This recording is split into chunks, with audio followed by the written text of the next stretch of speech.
อย่าอ้างเหตุผลที่เจ้าถึงไปอย่าบอกว่าเจ้าเสียใจ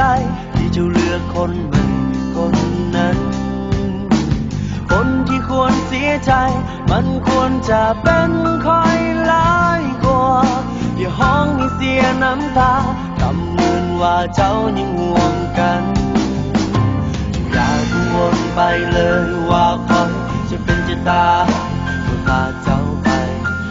ตอนบอกมีเจ้าคอยก็ยังอยู่ได้วันนี้ถึงข้าเจ้า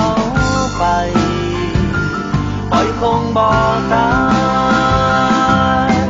เจ้าประมาณอากาศที่คอยขาดแล้วจะต้องตายเจ้าบอกมีความหมายก็ปล่อยเลยขนาดนั้นเจ้าประมาณหัวใจอย่าได้ห้ามด้วยสำคัญถึงมันเจ้าจะทิ้งกันแต่ลมหายใจของคนยังมี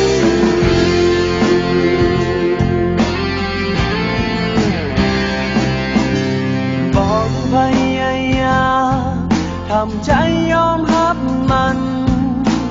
ลบลืมความสัมพันธ์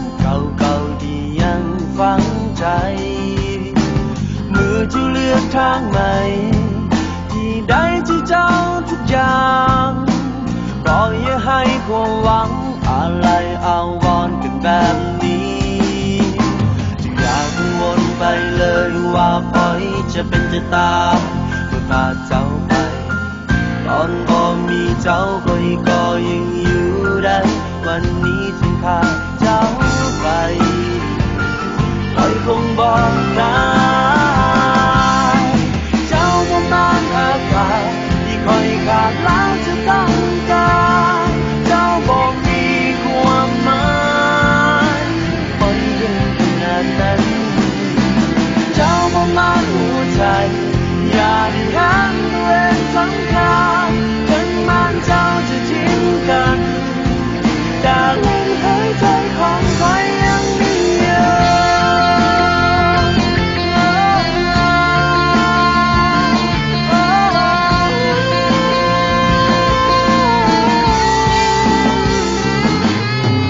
เจ้าประมาณอากาศที่คอยขาดแล้วจะต้องการเจ้ามีความหมายว่าสำคัญขนาดนั้น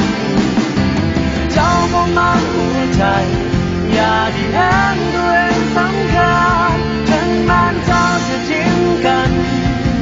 แต่ลมหายใจของใครยังมีอยู่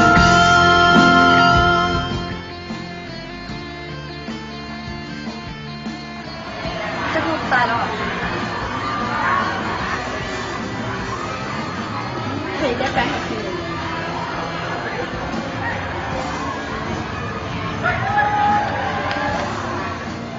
เคยว่าพูดได้ยินหรอจริงข่อยว่าไปจะพูดได้ยินหรอจะพูดได้ยินหรอจะพูดได้ยินหรอลูกคือเจ้ามาเห็นอีกอยู่นี่ก่อนตายกลับมาเป็นผู้กองนะ